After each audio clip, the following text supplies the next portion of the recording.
Karena semua punya cerita. Assalamualaikum warahmatullahi wabarakatuh, pemirsa Anindo TV. Senang sekali hari ini Linsa kembali hadir, tentunya dalam acara Cerita Pi, karena semua punya cerita. Wow. Seperti biasa, Cerita Pi menghadirkan orang-orang luar biasa dari berbagai tema nih. Nah, kali ini kita akan membahas tentang kreatifpreneur. Siapa bintang tamu saya hari ini? Ada Kakak Inal Tora. Halo Kak. Halo Kak. Halo. Bagaimana kabarnya hari ini? Selalu baik, seperti yang bisa dilihat saat ini. Selalu baik. Nah, apa sih kesibukannya sekarang Kak?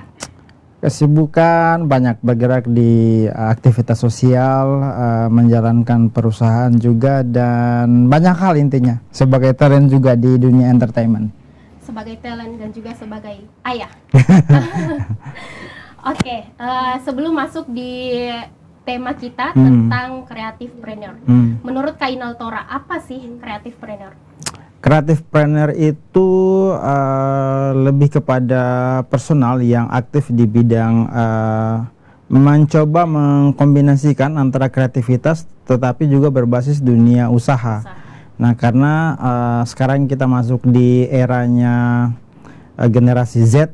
Kalau kita kan eranya milenial, sekarang itu generasi Z, karena yang mereka lahir di tahun 97 ke atas, itu sudah dihadapkan dengan dunia digital.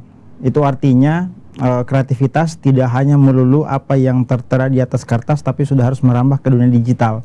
Dan semua hari ini kita bicara bisnis itu bukan cuma pure komoditas berupa barang dan sebagainya, tetapi sudah menyentuh ranah jasa untuk di dunia sosial media dan sebagainya. Kita yang hidup di zaman ini mesti berkreasi, punya kreativitas, mengasah otak dan sebagainya, sehingga bisa mampu bersaing di dunia yang sangat luar biasa ini. Biar bisnisnya tidak monoton. Yep. Yes. Bisa ceritakan nih Kak, saling sharing bagaimana sih awal perjalanan karir seorang Inal Tora. Di mana kita kenalnya dulu Kak Inal ini sering open Q&A di Instagram. Oke. Gimana Kak? Panjang. Saya anak kampung, lahir dari kabupaten yang penduduknya katanya banyak, tapi ternyata secara data statistik kecil saja, tidak banyak. Yang orang lihat saya di Kendari, di ibu kota tahun 2007, kuliah S1 di sini sampai selesai S2 dan sebagainya. Cuma karena kultur orang tua saya adalah seniman, jadi saya tidak bisa menghindari gen itu. Cuman karena namanya orang tua dulu di kampung, tidak bisa apa-apa kalau kita bukan PNS. Iya. Ya, maka kita didoronglah masuk ke jurang kuliah di FKIP yang notabene outputnya ya jadi guru. Tapi saya orang yang mencoba menabrak batas, saya coba keluar dari bayang-bayang itu, tidak mau jadi guru, biar sampai kapanpun tidak bisa. Karena gen orang tua saya gen seni, jadi saya harus berkesenian juga. Makanya saya coba merambah banyak hal. Sempat saya mengajar di salah satu lembaga belajar, saya mengajar bahasa dan sastra itu hampir 6 tahun. Kemudian bertemulah dengan seni yang terbaru, stand up comedy. Saya jatuh cinta dengan stand up comedy, sampai akhirnya saya memecat diri saya sendiri dari lingkungan belajar itu karena mencoba experience. Ternyata di depan panggung itu chance untuk jadi dikenal itu seru, apalagi kita dari kampung kan, dari Raha. You know lah Raha, orang yang paling ingin dipuji di mana saja. Makanya kita pakai alternatif itu. Nah, panggung stand up comedy melahirkan saya 2013. Komunitasnya saat itu saya 2 orang saja saat itu. Jadi sebenarnya kalau ditanya stand up comedy lahir dari mana, itu lahir dari Twitter. Duluan ada akun Twitternya, tapi belum ada komunitasnya. Sampai ada satu orang pemilik pemilik kafe di kota Kendari ini mencoba menghubungi saya lewat DM di Twitter bahwa kenapa stand up Indo Kendari hanya akunnya, kenapa tidak ada komunitasnya. Maka 2013 akhirnya saya coba mencari orang-orang yang mau bergabung saat itu. Susah sekali karena mereka suka stand up comedy tapi tidak punya nyali untuk tampil di depan panggung. Akhirnya saya coba kumpul mereka, ketemulah 15 orang dengan berbagai macam kultur. Ada yang polisi, ada yang jaksa, ada yang dosen, ada juga yang mahasiswa. Berkumpullah kita di satu kafe di tahun 2013 itu bulan puasa, hari ke-5 puasa kalau saya masih ingat. Hari ke-5 puasa, kita coba open mic. Itu open mic pertama kali di sebuah kafe di Kota Kendari, dan alhamdulillah setelah open mic itu orang sudah akhirnya berhenti semua jadi stand up comedian.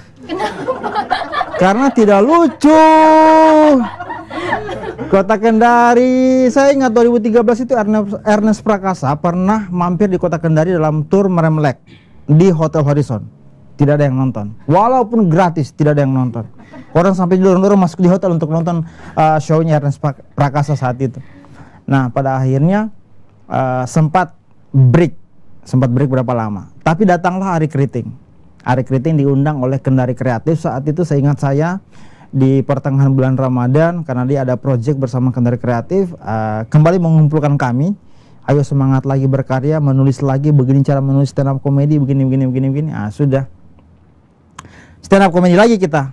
Masih dengan orang yang sama? Dengan orang yang sama. Tapi setelah puasa selesai, orang pulang kampung karena lebaran ya.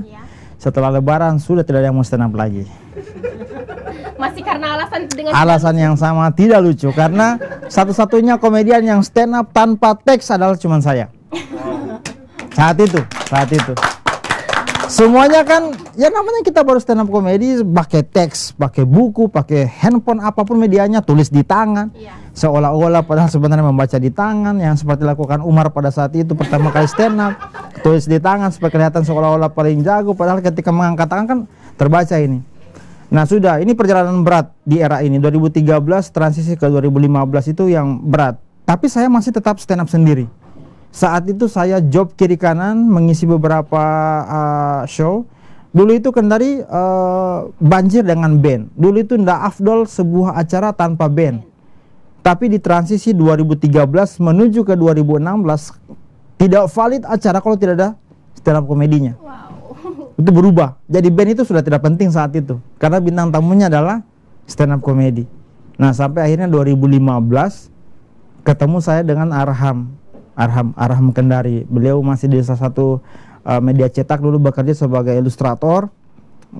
Dia mempertemukan saya dengan salah satu pemilik hotel bintang 4 di Kota Kendari. Kebetulan manajernya sangat suka dengan stand up comedy. Akhirnya kami dipanggil untuk open mic setiap malam, setiap hari Rabu di kafenya. Bukan cuma open mic, tapi dibayar setiap bulan. Itu pertama kali anak stand up comedy dapat royalti setiap kali open mic. Dan dunia itulah yang membawa saya akhirnya nimbrung ke mana-mana. Lahirlah Raim Laude, lahirlah Ovil Putra. Tapi saya tidak pernah bisa lahir sebagai stand up comedian yang besar di tingkat nasional. Saya hanya orang di balik layar saja. Di balik layar yang lebih tinggi. Iya. Karena menurut saya kayaknya saya tidak punya bakat menjadi bintang di depan layar. Saya jagonya mengorbitkan talent. Seperti halnya yang pernah dilakukan orang tua saya ketika menjadi seniman di Raha. Dia hanya bisa mengorbitkan penari tapi tidak mau jadi show off di depan layar kaca. Seperti itu. Oke, terus dari stand up comedy beralih ke konten kreator YouTube atau ke Q&A Instagram dulu nih Kak? Sejujurnya setelah stand up comedy berjalan, karena saat itu saya sudah punya banyak tabungan yang cukup untuk membeli kamera. Minat saya untuk nge-vlog itu dari tahun 2016. Vlogger pertama kali yang bikin saya jatuh cinta adalah Raditya Dika. Seperti halnya saya pertama kali menonton stand up komedinya di kafe yang menghujat salah satu band ternama yang saat itu. Nah itu pertama kali saya jatuh cinta dengan stand up komedi 2011 kalau saya tidak salah. Kemudian 2013 mulai berkecimpung lagi fokus di sana. Lalu pada akhirnya memutuskan untuk ngevlog dengan harapan bisa punya barang sendiri, karena yang susah saya tidak pintar mengedit saat itu. Tapi niat saya untuk ngevlog itu lahir di tahun 2017. Saat itu saya pergi audisi stand up comedy Indosiar bersama Ovil dan beberapa kawan dari stand up Indo Kendari.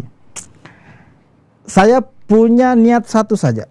Kalau saya lolos, saya tidak mau jadi YouTuber. Kalau saya tidak lolos, uang saya akan habiskan untuk beli kamera di Makassar. Dan alhamdulillah saat itu saya tidak lolos. Setelah saya dinyatakan tidak lolos, saya 1 malam di hotel pusing. Tapi ada tapinya. Ada satu kesempatan yang diberikan oleh Indosiar. Semua founder stand up comedian di semua daerah di Sulawesi dikasih kesempatan lagi untuk langsung ke tahap kedua saat itu. Nah, saat itu Ovi lolos karena pakai baju kesehatan. Coba saya pakai baju tentara. Mungkin tamat tidak lolos. Oke. Saya dikasih lagi kesempatan tahap kedua, sudah perform, tapi belum maksimal saat itu. Karena memang ya namanya juga kita stand up comedy di hadapan juri, kemudian harus di depan kamera seperti ini tanpa penonton, itu beda. Effortnya tidak lebih kita lakukan karena bingung mau menghadap ke kamera atau menghadap ke dewan juri. Oke, berhenti saat itu. Tidak, langsung ada pengumuman malamnya tidak lolos. Akhirnya saya putuskan untuk ke toko kamera, belanja kamera. Saya beli kamera yang lebih mahal dari kameranya Raditya Dika saat itu. Saking emosinya, saking jengkelnya dan sebagainya. Pulanglah saya berkonten saat itu 2017 akhir bikin YouTube. Ya sudah, seperti biasa, tidak usah mengharapkan monetize karena berat sekali penonton. Orang Kendari belum terlalu ngeh dengan YouTube, apalagi vlogger dari Sulawesi Tenggara belum ada yang seperti itu. Seiring berjalannya waktu, namanya juga kita anak muda, kalau getol di sosial media mesti melihat apa yang bisa kita ambil. Nah, ketemulah dengan salah satu konten kreator Q&A. Saya melakukan hal yang sama sebenarnya iseng-iseng saja, baru pulang pesta sama istri saya. Tulislah itu Q&A.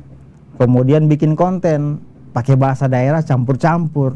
Loh kok lucu menurut orang-orang, di-share lah orang-orang, tambah semakin banyak yang bertanya. Besoknya saya ulang lagi, tambah banyak lagi yang bertanya, saya menjawab semakin lucu. Sampai dokter-dokter di Makassar di grupnya itu membahas saya dikirimkan sama satu teman saya dokter, kamu sudah viral di Makassar ini. Saya bilang, biasa Ji. Wah, mencobain. Tapi saya buka notifikasi di handphone saya, gila, satu hari itu 3.000 followers masuk. Seterusnya seperti itu, loh kok enak. Mulai lagi terus berkreasi. Akhirnya saya cuma mengadopsi satu hal, kalau saya cuma bikin konten lucu tapi tidak ada unsur moral yang saya sampaikan, kayaknya mubazir. Saya harus memberikan contoh. Akhirnya saya coba mengemas konten saya, ada pesannya, ada lucunya, tapi ada kritiknya. Nah, di semua konten saya coba pikir seperti itu. Makanya kalau ada jawaban pertanyaan 1000 pertanyaan masuk di handphone saya, paling saya menjawab bisa 5-6 saja. Karena menjawab pertanyaan refleksi itu capek juga sebenarnya. Apalagi menjawabnya di mobil. Iya. Nah, sekarang nggak bisa menjawab di mobil. Pertalite mahal, bos. Nggak bisa, habis sekarang. Kalau sekarang, dulu Q&A di mobil ya, karena isi bensin full keliling kota Kendari sampai setengah pun, yang penting followers naik. Iya. Seperti itu mungkin barter saya untuk mendapatkan followers. Tapi sekarang sudah tidak bisa. Nah, saya akhirnya memutuskan untuk break dari Q&A karena terlalu banyak orang yang bikin konten Q&A tapi hanya isinya sarkas. Semua kontennya isinya kebun binatang. Hanya mengejar lucunya tapi tidak mengejar sisi moralitas. Saya takut kalau jangan sampai yang nonton anak-anak saya suatu waktu ke depan saya mengumpat dengan bahasa-bahasa binatang dan sebagainya, hanya kejar lucunya. Apalagi dari Raha juga sudah ada yang ikut-ikutan tapi bermain kasar, akhirnya kayak ini sudah tidak bisa lagi. Namanya konten itu tidak bisa stuck di situ saja, pasti berubah terus. Sampai di highlightnya Kak Inal Tora itu banyak Q&A Tora. Yes. Sepanjang itu Q&A. Sepanjang itu Q&A. Sekarang malas bikin Q&A. Ya. Oke, Kak, bagaimana sih dari konten kreator terus beralih ke kreatif planner? Tapi jangan kita jawab dulu. Kita lewati dulu pesan-pesan berikut ini. Tetap di Cerita Pi, karena semua punya cerita.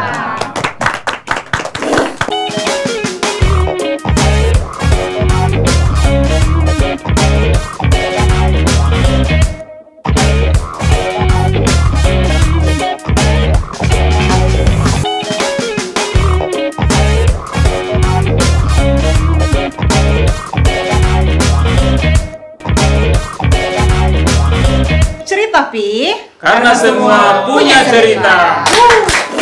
Balik lagi di Cerita Pi, karena semua punya cerita.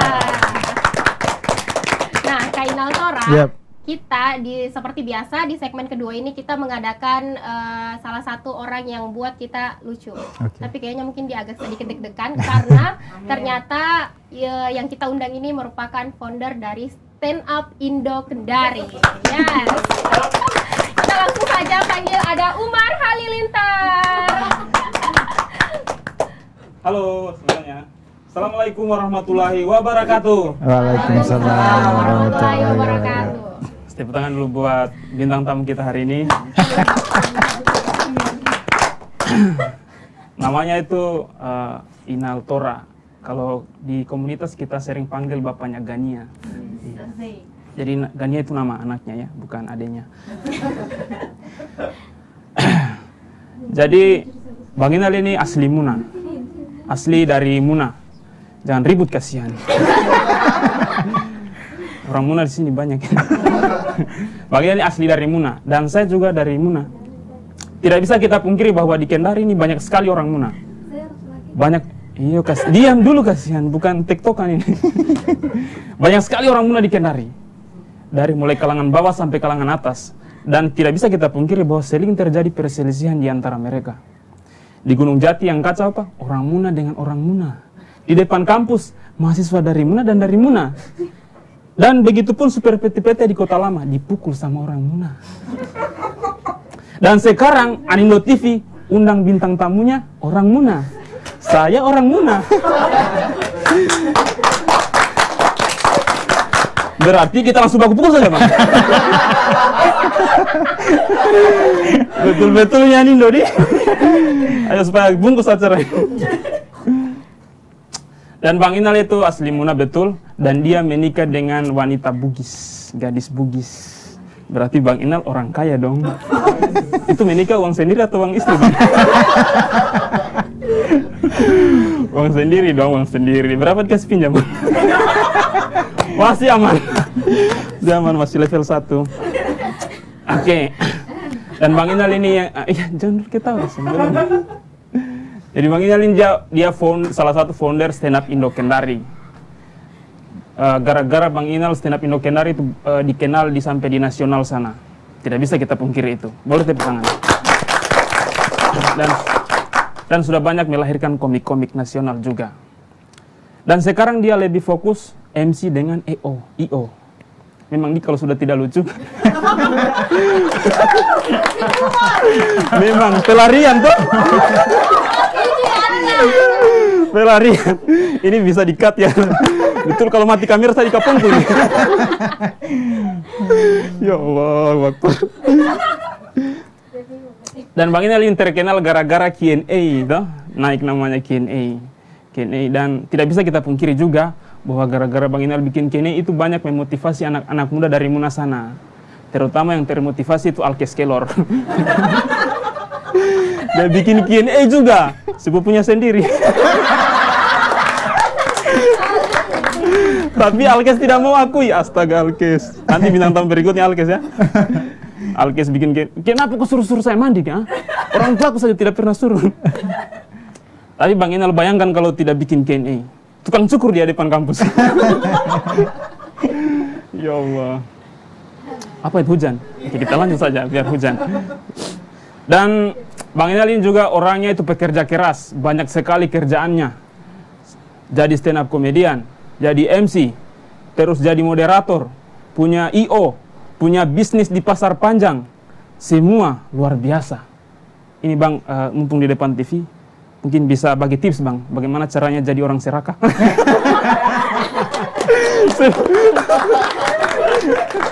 Semua dia kuasai Pak, kita ini kan. Diambil alih, ya Allah. Ini masih aman kan? Iya. Memang Bang Inal itu lucu sekali. Di depannya Gania. Masih lucu dong. Dan Bang Inal ini orangnya bekerja sama juga, bekerja keras juga. Selalu kerja sama dengan tim begitu. Jarang sekali kerja sendiri. Jarang. Kalau ada job stand up selalu panggil komik-komik kayak kita ini untuk stand up. Ada job MC selalu panggil teman-teman MC untuk MC. Di dunia IO pun begitu, selalu kerja sama. Sampai ada IO kemarin yang bermasalah yang dia tangani, itu langsung dia bikin IO sendiri. Positif sekali ya. Langsung judulnya positif vibes. Apa? Ini sekalian bagi tips juga Bang, bagaimana cara melarikan diri dari masalah. Mungkin saya sekian, terima kasih. Wassalamualaikum warahmatullahi wabarakatuh. Cukup ya, cukup. Ya, terima kasih Umar. Bukan saya jalan, kan saya mau lari. Semoga kamu masih aman sampai akhir acara. Ya, saya lihat sementara. dulu grup, mudah-mudahan belum dikikis. Oke Kak, kita Ya. lanjut lagi. Bagaimana sih dari konten kreator beralih ke kreatif planner? Oke, konten kreator sebenarnya juga jembatan untuk menghasilkan banyak hal, karena kita tidak bisa pungkiri seperti yang disampaikan Umar setiap kali stand up tadi, tidak bisa kita pungkiri bahwa sekarang itu brand-brand rata-rata mempush marketnya di sosial media. Nah, kita mengambil jatah itu karena kita punya kekuatan di sosial media dari sisi followers. Nah, saya berpikir bahwa kalau di YouTube itu susah dapat monetize karena butuh range sekian viewers, sekian followers, berarti kita punya alternatif yang lain. Makanya saya meramu konsep bahwa saya itu mau bikin konten YouTube, bukan YouTube yang bayar saya, tapi orang yang mau berpromosi di konten saya yang bayar saya. Makanya semua itu saya bikin konten akhirnya malas sekarang kalau tidak dibayar. Jadi saya kayak endorse itu berarti saya datang visit ke tempatnya, berarti dia membayar sekian ke saya. Saya dengan tim menggodok sebuah konten lalu saya upload di sosial media, di YouTube saya, di sosial media juga saya untuk blast promosinya. Nah, itu sebenarnya sudah pekerjaan kreatif. Karena kita meng-create konten dengan konsep, sebenarnya hari ini yang selalu bikin kita alergi itu sebutan influencer, selebgram, apalagi namanya, konten kreator. Sebenarnya itu beberapa hal yang berbeda. Saya paling tidak nyaman disebut dari tiga sisi ini. Saya lebih nyaman disebut KOL, Key Opinion Leader. Wow. Karena kalau disebut selebgram, saya sebenarnya tidak merasa seleb-seleb juga. Saya hanya ketiban banyak rezeki follower saja. Oke, itu yang pertama. Yang kedua, influencer itu menginfluence orang, mempengaruhi orang. Tapi ini sebenarnya digeser ke konteks sosial. Influencer itu tidak mesti dia punya followers ribuan, ratusan, bahkan jutaan. Bahkan orang yang tidak bermain sosial media pun bisa disebut influencer. Karena memang rata-rata influencer itu disebutnya dulu pada konteks sosial. Orang-orang yang seperti yang Sultra Island Care, orang-orang yang bekerja di balik World Clean Day kemarin itu sebenarnya mereka itu influence. Lebih bermanfaat mereka ketimbang selebgram-selebgram itu. Iya. Bahkan mereka promosi World Clean Day pun juga tidak pernah. Iya. Nah, itu. Yang berikutnya adalah konten kreator. Konten kreator itu bukan endorsement. Kalau kamu endorsement ya endorser. Konten kreator itu meng-create konten. Jadi ada konten yang kita bikin dari hasil berpikir kita. Nah, itu. Nah, creative planner ya kita gesernya ke arah sana. Bagaimana kita meng-create sesuatu bisa menjadi ladang bisnis yang baru. Nah, seperti yang saya lakukan saat ini. Saya mencoba bermain, kalau Umar bilang tadi saya IO seperti kutu loncat ke IO-IO yang lain. Itu sebenarnya saya proses transformasi saya mencari formulasi yang pas untuk menghasilkan sebuah event management dengan konsep yang matang dari sisi marketing, edukasi, konten dan sebagainya. Makanya sebenarnya creative planner itu lebih luas. Sebenarnya itu istilah yang diada-adakan. Sebut saja wira swasta seperti itu sebenarnya. Hanya karena lebih anak muda saja, lebih easy listening di telinganya orang-orang. Itu mungkin. Seperti itu. Sebenarnya apa sih poin-poin yang harus diperhatikan kalau kita sebagai creative planner nih Kak? Punya ide, habis itu punya jaringan. Kalau modal itu yang kesekian, karena modal itu bisa didapat dengan cara bekerja sama dengan orang. Kita hari ini kalau tidak kolaborasi susah. Iya. Kamu punya ide tidak punya modal. Kamu punya modal tidak punya ide. Kalau kamu punya modal punya ide bisa jalan sendiri tanpa bantuan orang lain. Tapi kalau kita tidak punya, ya ini yang bikin kita juga manja sekarang kan. Ketika kita punya handphone mau bikin konten, Hai susah deh, tidak ada followersku sedikit sekali. Kamu bisa kolaborasi dengan orang yang punya banyak followers. Tinggal minta kerjasama. Tidak ada yang susah. Kalau Umar followersnya sedikit, walaupun dia mencoba sedemikian rupa menjadi Atta Halilintar tapi tidak pernah naik, belum pernah dipanggil di acara TV nasional, itu karena dia belum punya kolaborasi yang pas, belum punya metode yang pas, dan belum kuat secara brandingan. Berarti dia harus belajar sama orang yang jago branding, kayak begitu. Nah, itu. Dan sekali lagi saya paling bilang rumus jitu untuk menjadi creative planner adalah punya modal itu. Jaringan dulu yang bisa kita bangun, kolaborasi. Kita bisa kemana saja. Gampang beradaptasi ya, insya Allah bisa. Oke. Oke nih Kak, bagaimana sih pemasukan secara ekonomi yang didapatkan dari sosial media? Maksudnya lebih banyak tuh kan orang-orang sekarang endorse-nya di sosial media untuk di kota Kendari nih, menurut Kakak pemasukannya, apakah orang-orang mungkin ada yang memang memanfaatkan followersnya, ada juga memang yang biarlah followers banyak tidak open endorse. Gimana sih Kak? Kalau saya tipikal orang yang masa bodoh dengan followers sejujurnya. Kenapa? Karena insight Instagram, platform apapun yang kita pakai itu bisa berubah. Hari ini kamu berteman, kenapa saya berteman 1000, kenapa pengikut saya 20.000 atau 30.000 atau 100.000 orang tapi yang nonton story saya cuma 1.000? Kalau orang yang hidupnya hanya untuk sosial media pasti stres, mau menangis. Kenapa yang nonton saya cuma 1.000 orang padahal followersku 1 juta misalnya? Kan pertanyaan sederhana. Memangnya orang yang berteman dengan kau hanya mau nonton storymu? Memangnya 1.000 orang atau 100.000 orang ini setiap hari paling pertama muncul di highlight instastory-nya adalah kamu? Kan tidak. Berarti kita harus pahami juga itu sebenarnya. Makanya banyak metode yang kita pakai. Kalau hari ini saya lebih mengutamakan portofolio. Kalau kontenmu bagus, orang pasti akan cari. Dan kalau dibilang apakah menghasilkan saat ini sebagai endorser, sangat menghasilkan. Nah, kalau ditanya kenapa si A promosi ke influencer atau selebgram si B, tapi si B ini tidak memberikan impact kepada usaha si A. Pertanyaannya kembalikan ke mereka, kita ini bukan penjual. Anda membayar saya bukan sebagai marketing, tapi Anda membayar jasa saya sebagai orang yang mempromosikan produkmu. Minimal kan produkmu ditahu dulu. Soal urusan dia beli atau tidak beli itu terserah mereka, pembeli, bukan urusan endorsement yang harus memaksakan untuk beli produknya.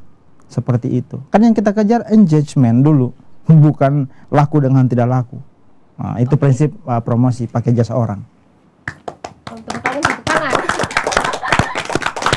Oke Kak, apakah dari proses yang tadi Kakak ceritakan dari konten kreator, Kakak Kainal tidak mau disebut sebagai konten kreator, up to you Ngomil. Open Q&A, apakah itu masuk ke dalam industri kreatif? Bisa masuk, tergantung kita memanfaatkan sebagai apa. Sebenarnya sekarang itu rata-rata Q&A dipakai untuk sebagai pemantik. Q&A adalah salah satu fitur yang diberikan oleh Instagram untuk berkreasi. Itu bisa digunakan sebagai salah satu alternatif untuk menjadi pemantik. Bisa saja kan Q&A-nya apa produk yang kamu suka, skincare apa yang kamu pakai saat ini. Jawab. Di pertengahannya ternyata dia promosi produk. Nah, itu salah satu trik marketing juga sekarang. Jadi tergantung kita jeli menggunakan fitur-fitur yang dimiliki oleh sebuah platform. Banyak hal. Kita hari ini promosi di TikTok, acting, bikin konten, ujung-ujungnya keranjang kuning. Nah, kan seperti itu. Itu sebenarnya trik-trik market yang jarang sekali dipakai sama orang. Nah, creative planner harus punya itu, memanfaatkan otaknya diasah sedemikian rupa, tapi untuk kepentingan ladang bisnis. Seperti itu. Yes. Ya pemirsa, kita lewati dulu jeda berikut ini, kita lanjut lagi. Tetap di Cerita Pi, karena semua punya cerita.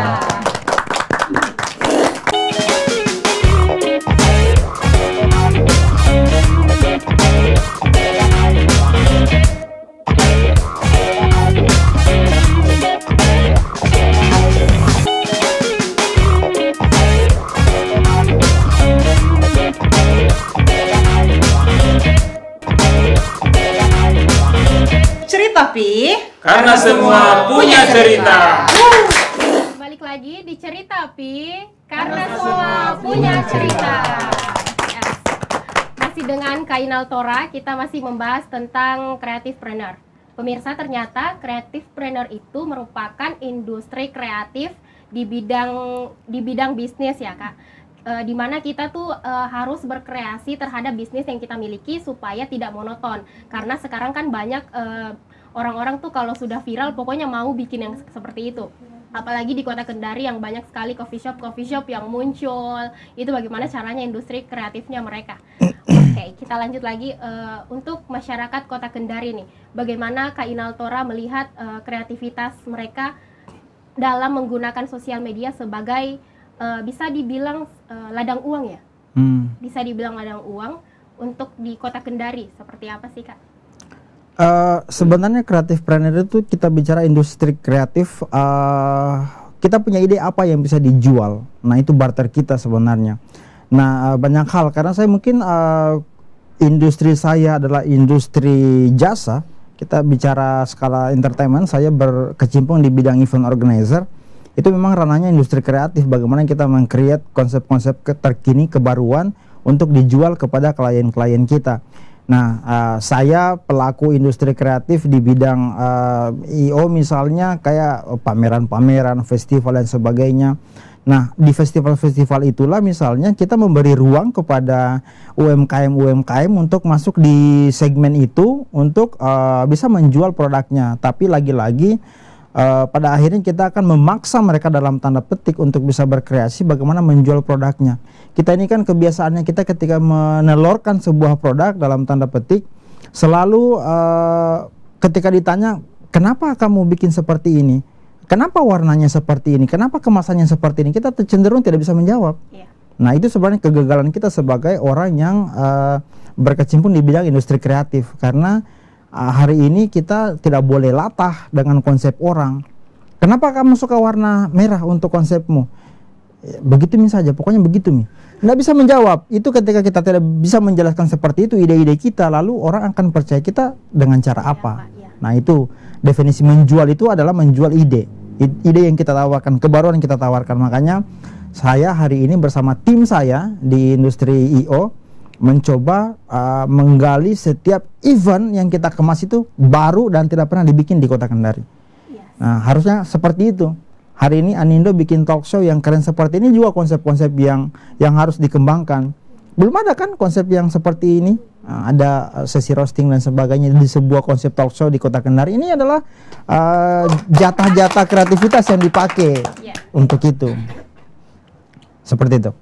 Oke, ternyata Kak Inal juga beberapa hari yang lalu telah mengadakan yang tadi Kak Umar bilang I.O. tentang mengadakan founder energi positif official. Itu apa sih Kak? Itu kenapa bisa mengundang Yura Yunita? Terus kenapa mengatasnamakan energi positif? Oke, energi positif adalah brand saya, I.O. Itu brand yang kami bangun sebenarnya dari dulu. Tapi sempat pingsan karena pandemi. Lalu kami coba bangunkan lagi dengan energi. Akhirnya bisa terkumpul semua tim-tim lama. Tim lama ini terpecah kemana-mana karena mencari kehidupan juga yang real. Kami coba copot satu-satu. Dulu itu kan perbedaannya I.O. tanpa legalitas juga bisa jalan. Sekarang itu susah. Karena apa-apa harus ada perusahaan, ada bentuk dan sebagainya. Makanya kami coba realkan dalam bentuk perusahaan. Saya coba menginisiasi teman-teman untuk membuat perusahaan yang sehat, harus ingin memberi contoh bahwa harusnya ber-I.O. itu seperti ini. Itu makanya kami pakai nama energi positif. Sebenarnya bukan hal yang baru, itu nama kami yang lama dulu. Kami bicara energi itu berarti kita bicara sesuatu yang baru. Ada vibes yang positif yang kami berikan. Nah kemudian kami setelah kami terkumpul hanya butuh waktu 3 hari untuk memutuskan bahwa kita akan bawa Yura Yunita ke kota Kendari. Konser yang tidak latah dengan konser-konser yang lain. Lalu kami mengambil nama Positive Vibes. Positive Vibes adalah sebutan untuk keadaan yang positif, circle yang positif, pertemanan yang positif. Kami mencoba membawa energi itu ke kota Kendari. Pertanyaan kenapa Yunita yang dibawa di kota Kendari? Kenapa bukan artis-artis yang viral dan sebagainya? Ya karena hanya dia yang ketemu jadwalnya, itu yang pertama. Yang lainnya tidak punya schedule di jadwal itu. Nah itu yang pertama. Yang kedua, karena dari semua artis yang kami cari yang cocok dengan aura kami adalah Yura Yunita. Karena kalau kayak kita lihat video-video klipnya, lagu-lagunya itu sudah banyak mempengaruhi sisi kehidupan bersosial banyak orang. Yang bikin saya dan teman-teman kuat itu adalah ketika kami memutuskan untuk bikin konser itu adalah ada satu testimoni yang masuk dari salah satu pasien rumah sakit jiwa di Kota Kendari. Dia sudah maral melintang berobat dari Makassar, Bali Kendari, Makassar Kendari karena dia punya gangguan mental. Mental health-nya lagi down. Dan dia dikuatkan oleh lagu Yura Yunita. Dia nonton video klipnya Yura Yunita, akhirnya dia bisa survive sampai saat ini. Nah, dia adalah orang pertama yang beli tiket konser di Positive Vibes. Paling di depan dia duduk. Nah, itu yang membuat kami, ya sudahlah, hari ini kita tidak cari uang lagi. Hari ini kita misi sosial ini konser. Makanya semua penonton konser di Positive Vibes kemarin adalah orang-orang yang tidak pernah nonton konser, jarang nonton konser, kalaupun yang dia sering nonton konser karena dia suka euforianya konser. Nah, makanya saya bikinlah konsep baru. Kita bikin outdoor tapi tertutup. Kami kasih space untuk orang duduk konser di outdoor. Jarang sekali kita nonton konser di outdoor tapi duduk. Nah, itu kami berikan kebaruan kepada teman-teman di Kendari. Dari sisi produksi dan semua kami sajikan yang terbaru. Apa yang dimiliki mata-mata orang yang biasa nonton di TV, kami coba menerjemahkan itu ke bawah ke Kota Kendari. Makanya kami hadirkan semua konsep kebaruan. Dan inti dari semua konser ini adalah misi sosial. Bagaimana orang setelah nonton konser, makanya kita lihat ada yang menangis dan sebagainya, itu karena meluapkan perasaannya. Mungkin karena masalah rumah tangganya banyak sekali, datang nonton konser menangis. Belum dibayar. Iya, dan seperti saya juga di rumah tangga seperti itu, makanya banyak hal. Ada orang yang mungkin menagih utang lebih galak yang punya utang ketimbang yang dia yang memberikan utang. Nah, semua masalah-masalah itu hadir di sana. Dan harapannya setelah mereka pulang ada cerita positif. Dan sampai hari ini saya belum menemukan cerita negatif tentang konser kami di Positive Vibes. Betapa berhasilnya Positive Vibes di Kota Kendari, karena memang saya juga melihat para orang-orang tuh pada menangis-nangis, sambil menyanyi, sambil menangis, bahkan mereka jarang sekali untuk sambil merekam. Oke, dan satu lagi yang momen yang paling epic di konser kemarin. Untuk pertama kalinya konser hujan, orang tidak bubar sampai akhir acara. Benar. Yes. Oke. Bahkan Yura Yunita pun kita minta cut lagu dikurangi, dia tidak mau. Jangan. Semua orang masih mau menikmati konser. Dan di saat itu yang nonton itu ibu-ibu pejabat, orang-orang penting di situ semua duduk basah-basahan menikmati konser. Dan setelah itu mereka jabat tangan satu-satu, kami datang menghampiri mereka mengucapkan terima kasih. Jarang sekali IO ya minta terima kasih sama penonton. Kami mau saling mereka satu-satu, terima kasih itu sebagai bentuk apresiasi kami. Ya, pawang hujan yang kami bayar tidak bekerja keras, tapi ya namanya juga hujan, dia bilang ini saya sudah kedinginan, saya menyerah. Oke. Ya sudah, kita nikmati saja apa yang alam kasih kepada kita. Oke, kita lanjut ke industri kreatif. Bagaimana sih peluang potensi industri kreatif di zaman sekarang ini, Kak? Oke, besar sekali.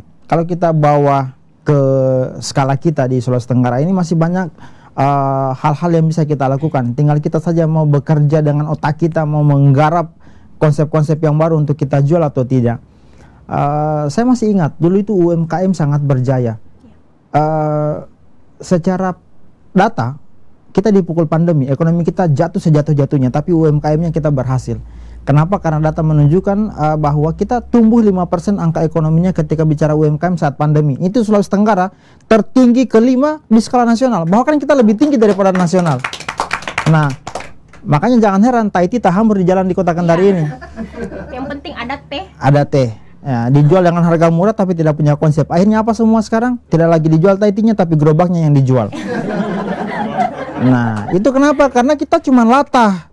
Kita tidak punya konsep menjual. Nah, hari ini saya masih ingat dulu itu. Thai tea itu harganya 5.000, 10.000. Sekarang masuk di kafe harganya 25.000. Orang beli. Kenapa bisa? Karena dia punya konsep, dia punya ide. Kalau orang tidak nyaman beli di gerobak di pinggir jalan, maka kita geser ke eksklusivitasnya mereka di coffee shop.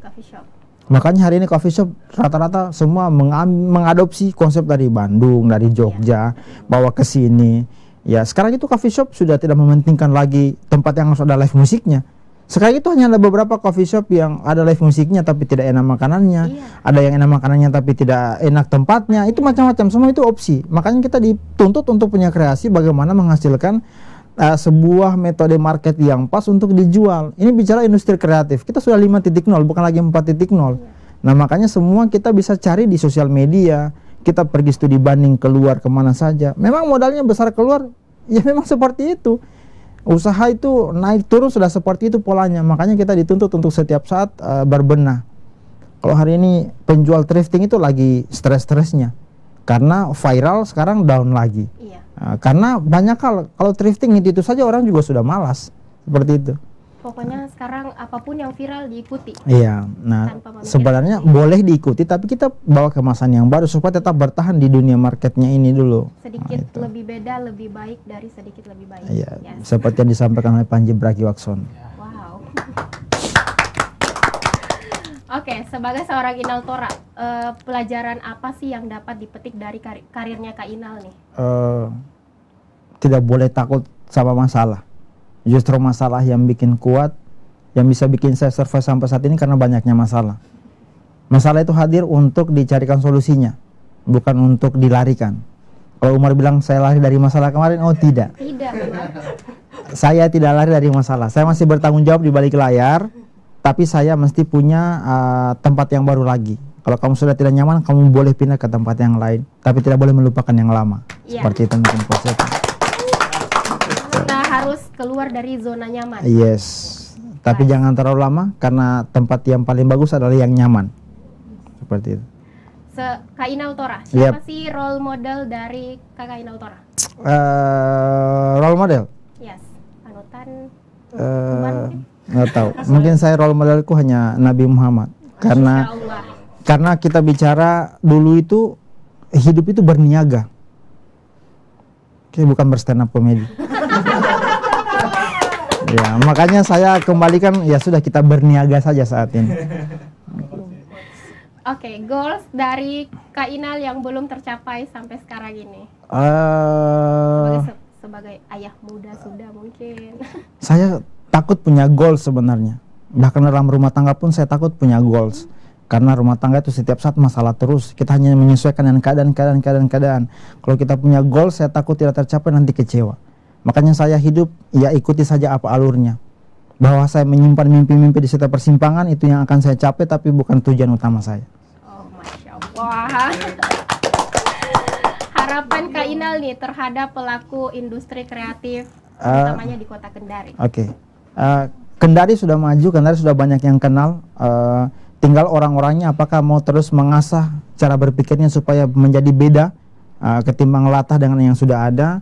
Banyak sisi-sisi yang belum digali, potensi-potensi yang belum digali. Apa yang kita lihat di Jawa, yang kita selalu mengklaim bahwa mereka itu terlalu Jawa sentris, tidak pernah kita pindah ke lokal, tidak boleh. Hari ini kalau kita di dunia pariwisata, jangan pernah lagi menyebut Labengki miniatur Raja Ampat, tapi sebutlah Labengki is Labengki, tidak usah bawa embel-embel Raja Ampat, karena sampai kapanpun Raja Ampat, Labengki is Labengki. Jadi kita Sulawesi Tenggara mempromosikan nama kita, jangan pernah bawa embel-embel nama tempat lain. Bawa saja nama-nama yang sudah populer. Begitupun kita di ranah industri kreatif. Kalau kita mau berkreasi, sebut brand kita. Jangan bawa-bawa selalu brandnya orang, supaya brandnya kita dianggap laku. Padahal beda rasa, beda brand. Seperti itu. Walaupun kita mungkin mengambil sedikit konsep dari luar, tapi kita bagaimana caranya untuk punya kreasi sendiri. Yes, kurang lebih seperti itu. Nah, Kak Inal, di segmen ketiga ini seperti biasa kita menantang bintang tamu untuk membuat quotes of the day terhadap pemirsa Anindo TV. Silahkan Kak Inal. Quotes ini saya bawa-bawa sejak saya menemukan banyak masalah.